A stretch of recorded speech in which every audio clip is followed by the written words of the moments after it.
sociedad se ve precisada a acudir al empleo de la fuerza dentro de su misión primordial de conservar el orden público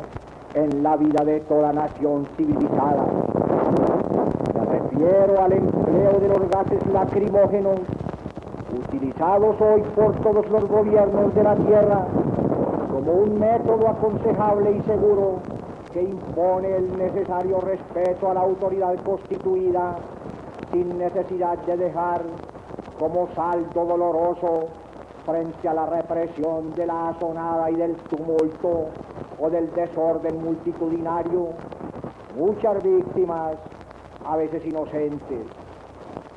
Delante de una muchedumbre enardecida, en presencia de un acto insurreccional, ante cualquier procedimiento de acción directa que pretenda lesionar los intereses de la sociedad misma, atentar contra la vida o los bienes de un grupo de los asociados o de cualquiera de ellos, ya que todos tienen derecho a la protección del Estado, en una nación sin privilegios, resultará siempre preferible acudir al empleo de los gases lacrimógenos antes que a la utilización de las armas propiamente dichas. El motín conducido por agitadores irresponsables que tratan de destruir periódicos para acallar un pensamiento, asaltar propiedades, atacar a las personas, repeler el ejercicio de la autoridad mediante la violencia, no es posible impedirlo o hacerlo inoperante, sino con el empleo de la fuerza, y es claro que un choque de esta índole asume en ocasiones caracteres de gravedad que a nadie se escapan. Reducir al mínimo sus consecuencias, humanizar la lucha, hacer que la autoridad obre con prontitud y eficacia en defensa de la gran tranquilidad pública y de la vida y bienes de los ciudadanos, será siempre un acto digno de elogio porque le ahorra víctimas a la sociedad y contribuye al mantenimiento del orden sin necesidad de acudir a medidas excesivas u odiosas. Pero lleno de asombro y estupor, encuentro hoy que el empleo de este método inofensivo, que tantos males le ha evitado a la nación, se hace aparecer como un medio bárbaro, merecedor de las mayores censuras y tan reprobable que su uso en momentos angustiosos para la tranquilidad del país es capaz de crear la posibilidad de que se lleve ante la barra del Senado al presidente de Colombia como un delincuente sobre cuya cabeza se acumulan los más infamantes dicterios para señalarlo a la vindicta pública y condenarlo a la suspensión de su cargo dentro de una estrategia política extraña a nuestras tradiciones democráticas. En efecto, la elección de una comisión investigadora acordada el miércoles y designada anoche por el grupo mayoritario de la Cámara de Representantes no parece buscar otro objetivo. Se pretende destituir al presidente de la República en apresurada maniobra, sin oír siquiera a sus voceros naturales en el Parlamento y contando únicamente con la fuerza del número como supremo argumento incontrovertible para llegar al fin deseado. Yo no formularía objeción alguna si se tratara exclusivamente de un ataque directo a mi persona. Tranquilo volvería, si llegara el caso, al seno de la vida privada, ya que nunca ambicioné el cargo que ocupo y al frente del cual me encuentro por voluntad generosa, libre y espontánea de mis conciudadanos, quienes me consideran capaz y digno de servir a la patria en un momento de su historia, como en otro tiempo lo habían hecho gentes de mi sangre, que llegaron también a este sitio a ofrendar a Colombia sus sacrificios y desvelos, dejando al abandonar el poder intacta la dignidad y acrecentada la grandeza de la República.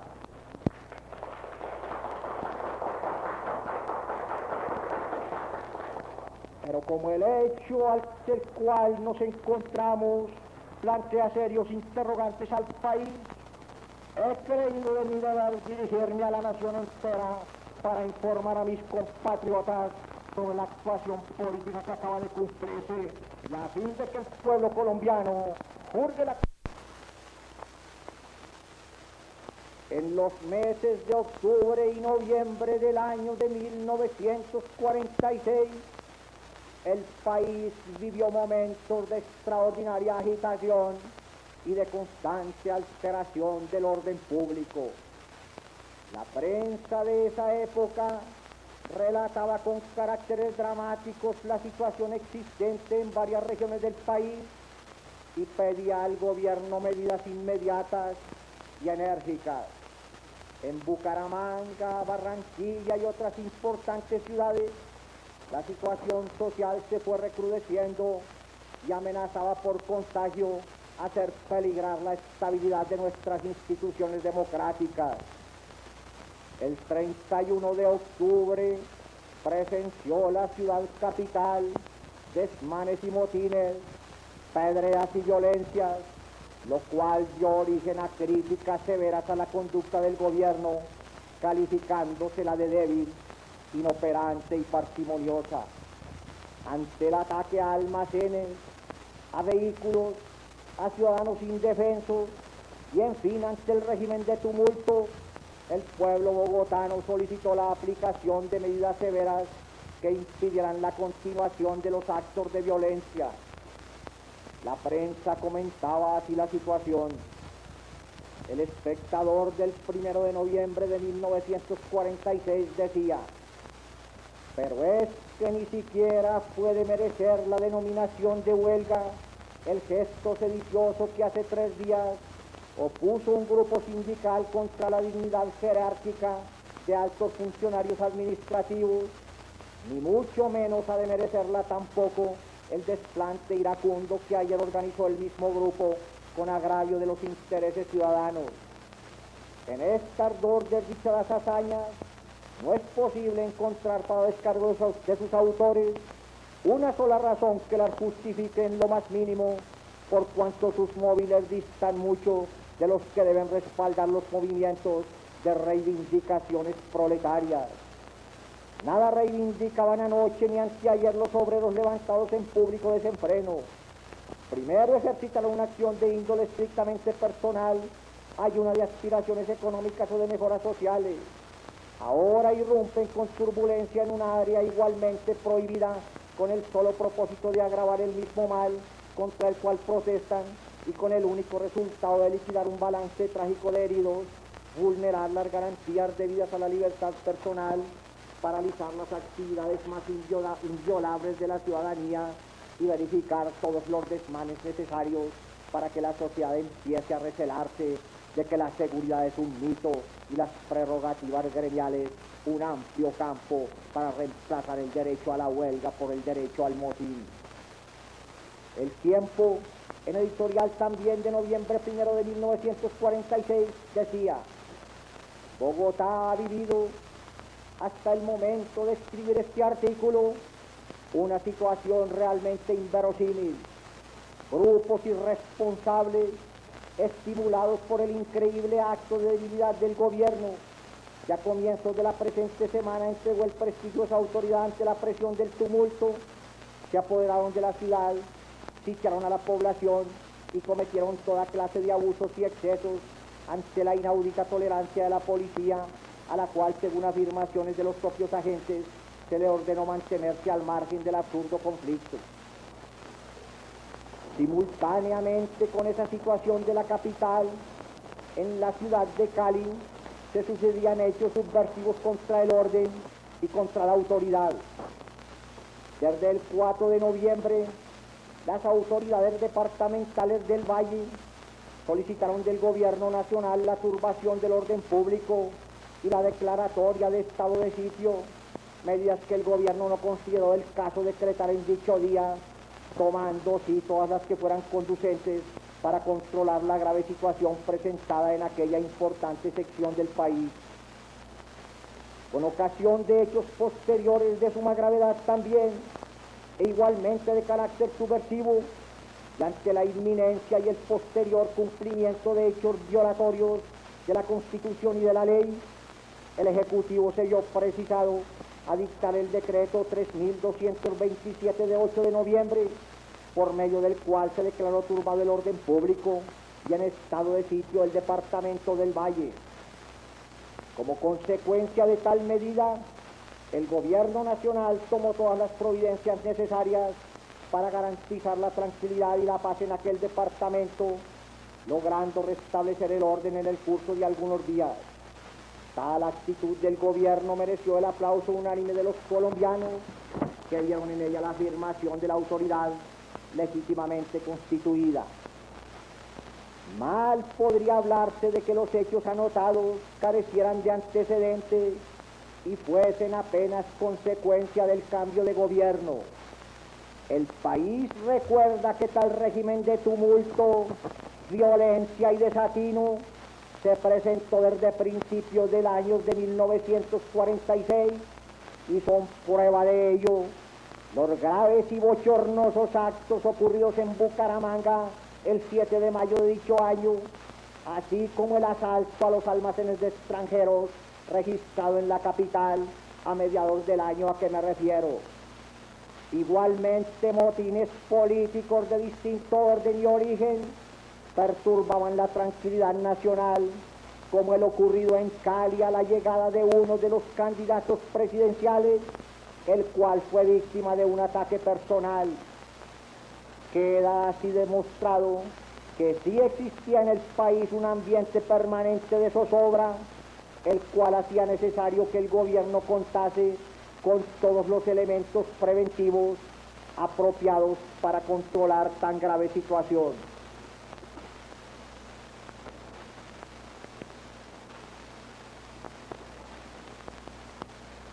Como en tantas ocasiones lo he dicho, he llegado a la presidencia de la República para cumplir con la totalidad de los deberes que en forma precisa me señala la Carta Constitucional y cuyo olvido o menosprecio me haría responsable ante la opinión ciudadana y especialmente ante aquellos que generosamente me ungieron con su voto, confiados en que en mis manos el orden público y la seguridad nacional no sufrirían menoscabo. Cuando el artículo 16 de nuestra ley fundamental determina que las autoridades de la República están instituidas para proteger a todas las personas residentes en Colombia en sus vidas, honra y bienes, y para asegurar el cumplimiento de los deberes sociales del Estado y de los particulares, se le está señalando al gobernante un derrotero del cual él no puede, ni por debilidad, ni por consideraciones ajenas al estricto cumplimiento de la ley, separarse, ya que la integridad de esos valores que conforman la sustancia misma de la patria han sido puestos al cuidado de quien está investido de la máxima autoridad pública. Yo tengo que responderle al país por la tranquilidad de la vida colombiana y por el mantenimiento del orden público, cuya guarda me han entregado los ciudadanos y me ordena la Constitución. El artículo 120 de nuestro máximo estatuto, en su inciso séptimo, al fijar las funciones del presidente de la República, dice expresamente que corresponde a este conservar en todo el territorio el orden público y restablecerlo donde fuere perturbado. ¿Qué diría hoy el país si frente a los hechos de intranquilidad pública ocurrido en los meses finales del año pasado, donde los gases se hizo que la introducción de los gases se hizo sin intervención y conocimiento del ministro de Guerra? Es una afirmación que está, pues el préstamo se aceptó de los gases lacrimógenos. La soberanía reside en la nación y de ella emanan, entre otras, la rama ejecutiva, la cual ejerce sus funciones en los términos que la Constitución determina. Es a esta rama del poder público a la que privativamente corresponde introducir, fabricar y poseer armas y materiales de guerra, y en cabeza de la cual también reposa la obligación de preservar el orden público, ejerciendo funciones administrativas y policivas apropiadas a tan alto fin. Para que el gobierno, por lo tanto, pueda cumplir su deber constitucional, es innegable que goza de la atribución de adquirir a cualquier título los elementos indispensables para el desarrollo de esa función primordial. Nadie se atrevería a negar que es al gobierno a quien corresponde autorizar o rechazar el aterrizaje de naves extranjeras en territorio nacional. En forma expresa, general y amplia, las administraciones anteriores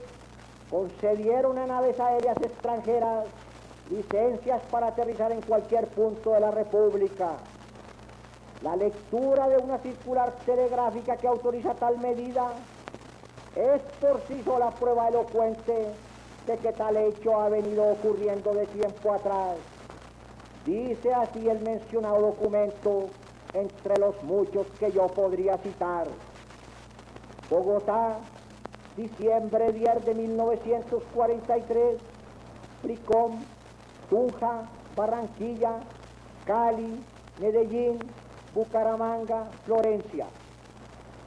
Objeto se sirva a dar instrucciones claras a subalternos, infórmole, aviones americanos pueden aterrizar cualquier momento en nuestras bases y sus buques llegar a nuestros puertos aún sin previo aviso. Además,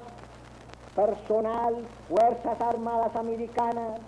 incluso individuos sin graduación,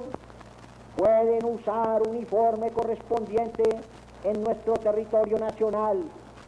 Honores a oficiales deben hacerlos como a oficiales colombianos, firmado Gonzalo Restrepo, ministro de Guerra. Se ha criticado el que el gobierno hubiera traído en aviones americanos los gases y demás elementos que le dio en préstamo el gobierno americano en un caso de emergencia nacional.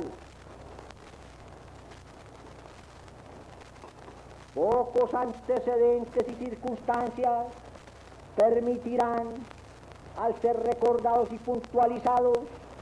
despejar y aclarar la incógnita que se le ha querido plantear a la conciencia pública. Los aviones militares de transporte que el gobierno nacional de Colombia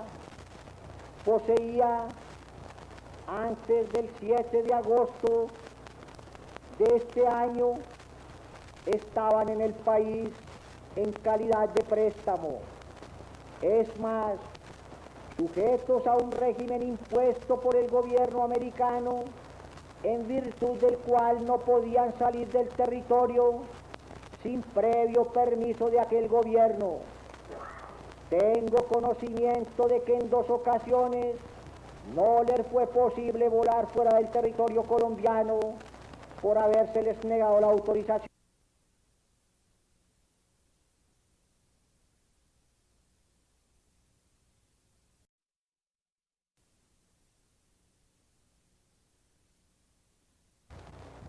De otro lado, es bien sabido que las compañías particulares no transportan gases de ninguna clase porque su reglamento se lo impide. El gobierno, pues, utilizó los aviones que le ofrecía el gobierno americano para el transporte de los elementos que exigía de manera perentoria la tranquilidad del país. Pero también esto tiene antecedentes. Al país han sido introducidos en distintas ocasiones elementos de diverso género en aviones del gobierno de los Estados Unidos, y tal procedimiento se usó, entre otros casos, para la importación de cloro líquido para el acueducto de Palanquero, solicitado por el director de Sanidad y de cloro para el municipio de Medellín. No es esta, pues, la primera vez que aviones de bandera americana aterrizan en territorio colombiano, trayendo elementos para uso oficial, y considero que ni en aquellas ocasiones ni en esta se ha lesionado en lo más mínimo la soberanía nacional. Bien sabe el país que una de las preocupaciones principales de mi administración ha sido la de dotar al Ejército Nacional, incansable guardián de nuestra soberanía y del orden interno, de todos aquellos elementos que impliquen su mayor capacitación para el cumplimiento de los altos fines patrióticos a que está destinado. En este camino, el gobierno nacional que tengo el honor de presidir no ha ahorrado esfuerzo alguno ni lo ahorrará, ya que esta institución ha sido, es y seguirá siendo uno de los mayores orgullos del pueblo colombiano. Son estos los hechos, compatriotas, por los cuales se pretende acusárseme. Tengo la certidumbre de que el país me cree y que tiene plena confianza en la palabra del presidente de la República. Por lo demás, la nación ya conoce en qué forma fue formulado el denuncio ante el Senado de la República, con todo el aparato de las grandes causas, a altas horas de la noche, y cuando el señor ministro de Gobierno, presente en la sesión, no tenía oportunidad de intervenir para explicar inmediatamente los hechos, reduciendo el caso a sus exactas proporciones. Comprendo muy bien que se trataba de una estrategia parlamentaria para producir en un momento dado determinados efectos, pero era de esperarse que, oídas las explicaciones del ministro, cuya exposición solo pudo iniciarse en la noche pasada, este hecho nítido y sencillo, que no admite interpretaciones por virtud de su claridad meridiana, no podría seguir siendo utilizado como cargo valedero contra el gobierno. Aún no salgo de mi asombro cuando veo que en la Cámara de Representantes se esgrime de nuevo, y con olvido de razones y pruebas se convierte en fundamento acusatorio, sirviendo a la vez como pretexto de agitación permanente. También conoce el país la forma en que se aprobó el nombramiento de una comisión investigadora, y ha tenido oportunidad de darse cuenta del criterio con que habrán de proceder mis actuales fiscales. Uno de ellos no vaciló en declarar, la víspera de la instalación del Congreso desde la Plaza de Bolívar de Bogotá, que al presidente debía aplicársele el mismo castigo dado al mandatario de un país suramericano, cuyo cadáver fue suspendido de uno de los faroles públicos para escarmiento de verdugos y de déspotas. Otro pidió en una plaza pública la cabeza del mandatario, y no ha faltado quien, entre los presuntos jueces, se levante desde su curul del Senado para aconsejar a sus amigos el asesinato del presidente de Colombia como represalia ejemplar contra dolorosos e imprevisibles hechos de sangre sucedidos en diversas comarcas de la patria. Figuran estos ciudadanos entre los fiscales y jueces que pretenden enjuiciar al primer magistrado por la adquisición y empleo de gases lacrimógenos hechos por el gobierno colombiano en circunstancias difíciles para evitar el derramamiento de sangre. Felices tiempos aquellos en que los fiscales y juzgadores se llamaban José Félix de Restrepo y Francisco Eustaquio Álvarez, Nicolás Esguerra y Carlos Martínez Silva, Rafael Uribe y José Vicente Concha, y felices los presidentes que tuvieron semejantes fiscales y semejantes jueces. Pero en medio de todo, yo debo declarar en forma enfática que si nuevamente me viera obligado a adquirir y a emplear estos elementos, volvería a proceder como lo he hecho en cumplimiento del mandato constitucional de mantener el orden y defender la vida, honra y bienes de los ciudadanos. Tengo conciencia de haber servido al país desde este alto sitio de honor y de responsabilidad con absoluto desinterés, con elevado patriotismo, con perfecto decoro. Preconicé una política de concordia nacional y la he llevado valerosamente a la práctica. El pueblo colombiano sabe que estoy a paz y salvo con la República. Jamás me he dejado conducir por el odio, por la pasión mezquina, por un amargado espíritu de partido. He sido y aspiro a seguir siendo el presidente de Colombia para todos los colombianos, ante los cuales he expuesto siempre con toda nitidez y franqueza, en esta como en anteriores ocasiones, y cuyo fallo es el único que me interesa para poder legar a mis hijos el mismo nombre limpio y honrado que heredé de mis mayores, junto con el ardiente amor a Colombia.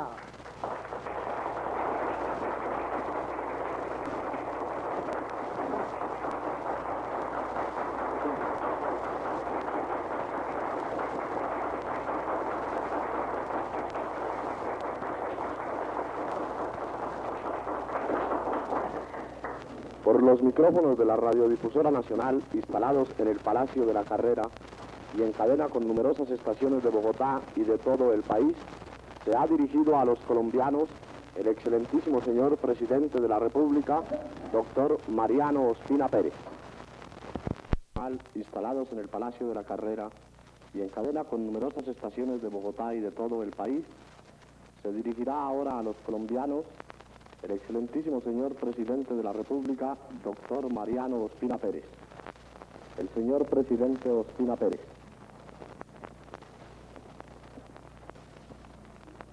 Compatriotas, en vísperas de las elecciones que habrán de verificarse el próximo domingo en todo el territorio de la República, para renovar el personal de los consejos municipales del país, considero oportuno dirigirme al pueblo colombiano para formular algunas reflexiones sobre la trascendencia del debate y la conducta que durante su desarrollo deben observar los partidos, los funcionarios oficiales y en general toda la masa ciudadana que se dispone a participar en los comicios, haciendo uso de un derecho al mismo tiempo que cumpliendo un indeclinable deber dentro de nuestra organización democrática. No deseo que a mis palabras se les atribuya esta noche un sentido distinto del directo que ellas tienen, como exacta y sincera expresión del pensamiento oficial en estas materias. La política del gobierno ha sido lo suficientemente nítida y clara para que pueda admitirse sombra en sus propósitos. Ceñido rigurosamente a las leyes, las cumplirá y las hará cumplir sin vacilaciones, no importa el estado o las actitudes que provoque. Sus actos, por otra parte, igual fallo recto de la opinión, misma lealtad y franqueza que lo ha hecho en anteriores ocasiones y que ha sido la norma invariable de su conducta. El pueblo de los va a decidir en forma libre y soberana por desea designar del Estado, sino la vida misma de la sociedad que tiene en la familia y en el municipio, que su prolongación inmediata, la célula vital, el respaldo de sus instituciones jurídicas. De ahí el interés que debe de ser municipal y la importancia que adquiere este debate, no solo para los habitantes del sector urbano en ciudades, sino para los moradores de los corregimientos, donde alienta con máxima pureza y fervor el sentimiento de la patria, donde el del país cuentan con uno de sus más abnegados servidores,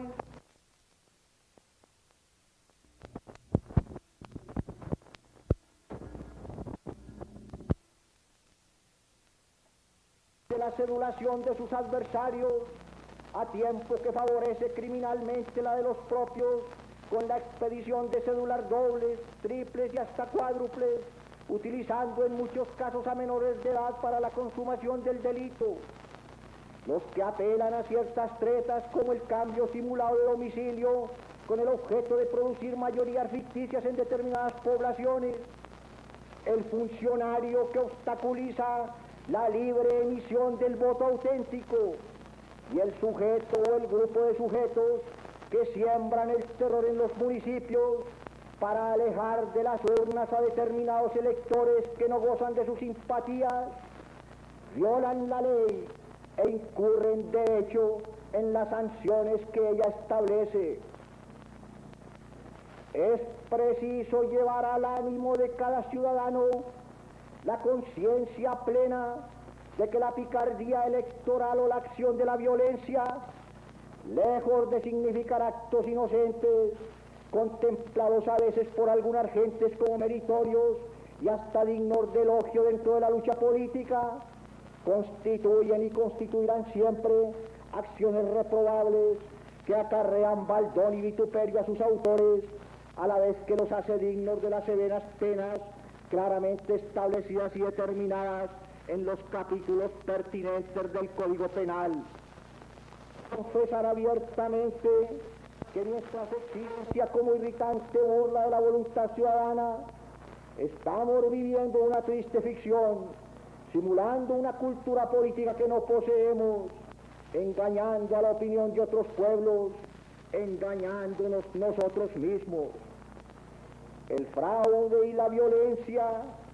no son cimientos sólidos para ninguna colectividad, y las mayorías que puedan obtenerse con malas artes podrán triunfar aparentemente, pero carecerán siempre de eficacia por su manchado origen. Lo que cuenta en la vida de los pueblos es el auténtico respaldo de opinión pública, una única base segura para levantar construcciones perdurables y firmes. Yo invito a los partidos a adelantar una sincera cruzada por la purificación del sufragio, en la seguridad de que el gobierno habrá de contribuir decididamente al logro de tan nobles propósitos. Estoy convencido de que sería este el mayor servicio prestado a la República, y por lo que a la actual administración respecta, debo declarar que no ahorraremos esfuerzo alguno para salvar a nuestra democracia de todo peligro que tienda a la disminución de su prestigio. Sé que quienes guiados por el sectarismo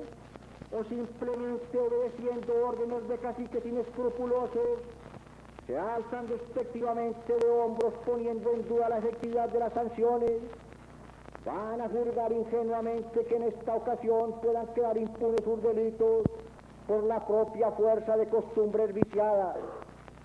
Pero yo debo notificar perentoriamente a los presuntos violadores de la ley que su confianza es excesiva, ya que el gobierno no está dispuesto a mirar impasible ninguna actividad delictuosa y que dentro de la esfera de sus atribuciones afrontará serena pero enérgicamente todas las situaciones que se presenten hasta obtener el ejemplar castigo de los transgresores de las disposiciones legales. El Ministerio de Justicia ha enviado y enviará a los distintos lugares del país donde sea necesario los investigadores indispensables, y los sumarios respectivos en caso de delito tendrán que ser instruidos sin morosidad bajo la mirada vigilante del gobierno. Solo una acción drástica de las autoridades, acompañada de una sanción moral colectiva ejercitada por todos los ciudadanos honrados del país, puede detener la acción viciosa del fraude o de la violencia que amenazan destruir las bases mismas de nuestra organización democrática.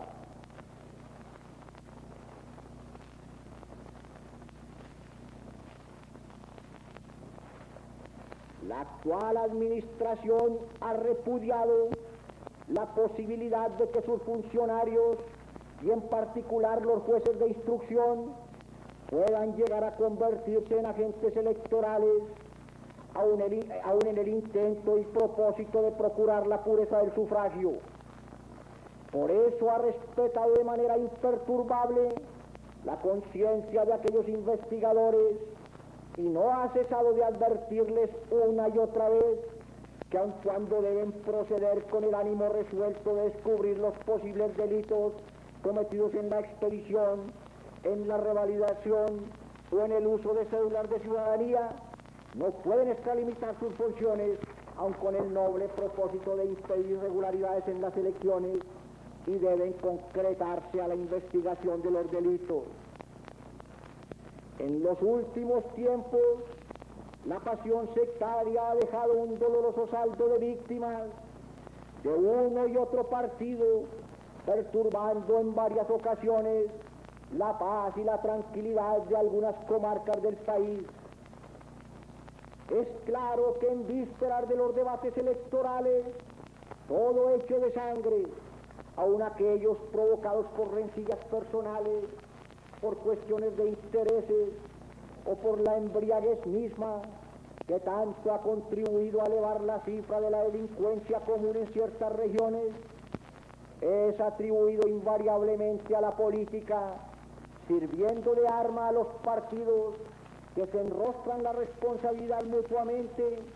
sin obtener nada distinto de ahondar los odios entre nuestras colectividades, exacerbando las pasiones hasta límites increíbles.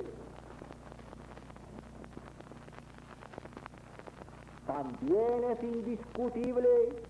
que el ardor con que se comprometen en la lucha nuestros grupos políticos, la ilimitada violencia verbal de algunos tribunos que no miden el efecto de una retórica explosiva sobre las masas, así como la forma casi siempre espectacular y alarmista usada por muchos de nuestros órganos de publicidad escrita y hablada, constituyen otros tantos factores que no pueden ignorarse en un análisis sereno de la situación de intranquilidad y de zozobra presentada en varios sitios, por fortuna suficientemente conocidos y determinados como excepción dentro del ambiente nacional que presenta en el resto del país un alentador balance de paz y de sosiego.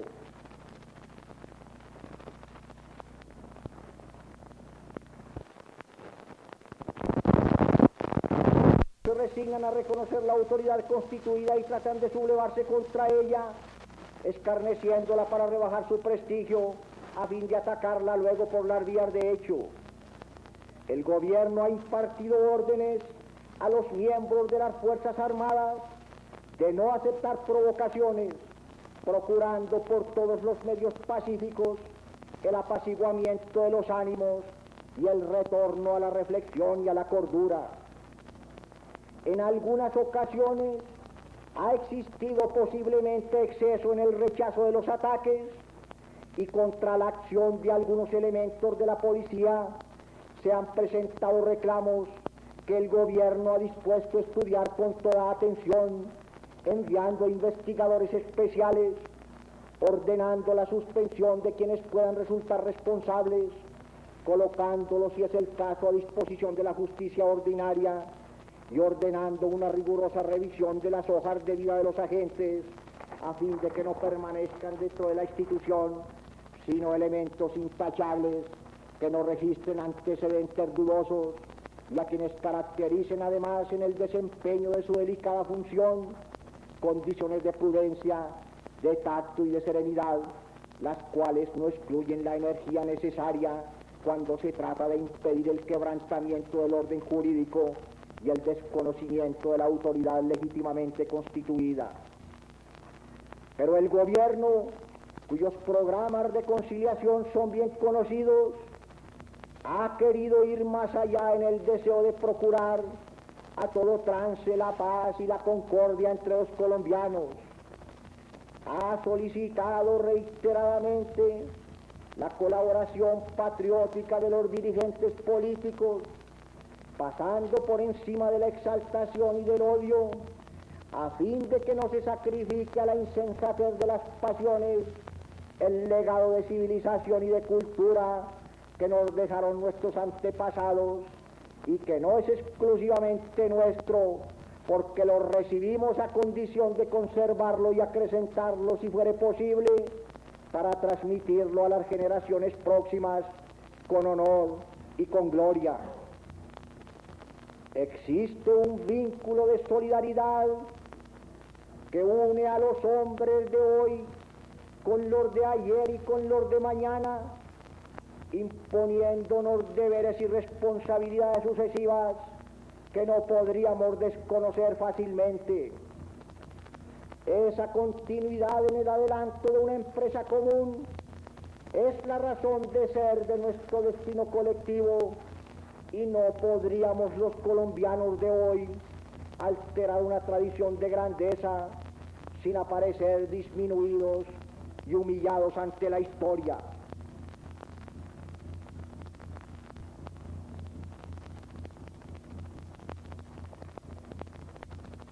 Yo quiero insistir ante el país en la necesidad de que el próximo domingo se verifiquen unas elecciones tranquilas, honradas y libres, dignas del prestigio internacional de la República, que se prepara para la celebración de la próxima Conferencia Panamericana, cuya importancia a nadie se escapa, no solo por constituir un acontecimiento excepcional en la vida del país, sino por la trascendencia decisiva para el hemisferio de los problemas que allí habrán de debatirse. Colombia no puede en estas circunstancias presentar un certamen indigno de su fama. Un debate bochornoso, lleno de escenas de violencia o de actos inconfesables, nos exhibiría tristemente. En unas cuantas horas podremos retroceder en el aprecio y consideración universales si no sabemos elevarnos a la altura de nuestros deberes. Si algunas elecciones han de servir como medida para apreciar nuestra estatura moral y nuestro valor como pueblo culto y respetable, son precisamente las venideras. El domingo tienen los colombianos una oportunidad que habrá de ser histórica para exhibir ante el mundo la fortaleza de sus virtudes cívicas. El tránsito de aquellas 8 horas en que el pueblo habrá de ejercer la plenitud de sus atributos soberanos será decisivo para el porvenir de la nación. Abrigo la esperanza patriótica de que el electorado del país exhibirá una nueva página de honor en los anales de su cultura cívica. Quiero igualmente esta noche ratificar a los gobernadores y demás funcionarios de las administraciones seccionales las instrucciones terminantes de imparcialidad y de otorgamiento de plenas garantías a todos los ciudadanos impartidas por el gobierno central a todos sus agentes. Quiero exigirles que extremen las medidas indispensables para mantener la tranquilidad y garantizar la plena libertad del sufragio, sin distinción ninguna, utilizando la muy valiosa e importante colaboración que están prestándoles con abnegación y patriotismo ejemplares los miembros de nuestras Fuerzas Armadas, cuya contribución al mantenimiento del orden ha sido en esta ocasión, como en las anteriores, de una gallardía digna del elogio entusiasta de las autoridades y del aplauso del pueblo. Tengo la certidumbre de que el electorado de los diferentes partidos no formulará con justicia cargo alguno contra la actuación de quienes portan con brillo y con decoro las armas de la patria. La República tiene fe en su ejército, ese gran ejército nacional que ha sido fiel guardián de nuestras instituciones libres y al cual tengo que rendir nuevamente, como tendrá que hacerlo el pueblo entero, un tributo entusiasta de admiración y de gratitud por sus servicios invaluables. Muchos de sus miembros están al frente de las alcaldías en aquellos municipios del país que por su situación de pugnacidad política así lo han requerido. Nuestra gran institución estará siempre lista a acudir a los sitios que así lo exijan para el mantenimiento del orden y la garantía segura de los derechos ciudadanos. Como jefe supremo de las fuerzas militares del país, así lo declaro, proclamando con orgullo que el carácter netamente nacional de nuestro ejército y sus conocidas actuaciones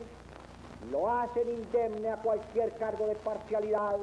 que pretenda imputársele. Todo su personal goza de la plena confianza del gobierno. No puedo menos de destacar también la magnífica colaboración que en esfera diferente, pero en permanente contacto con nuestro ejército,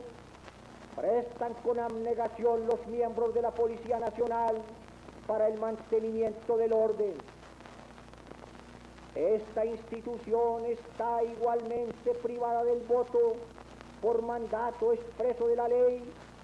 y en sus filas no caben, por lo tanto, distinciones políticas que aparecerían extravagantes tratándose de un cuerpo formado por ciudadanos a quienes solo se exigen condiciones de capacidad, rectitud y fiel cumplimiento del deber para el desempeño de su noble y delicada función preventiva en la organización del Estado.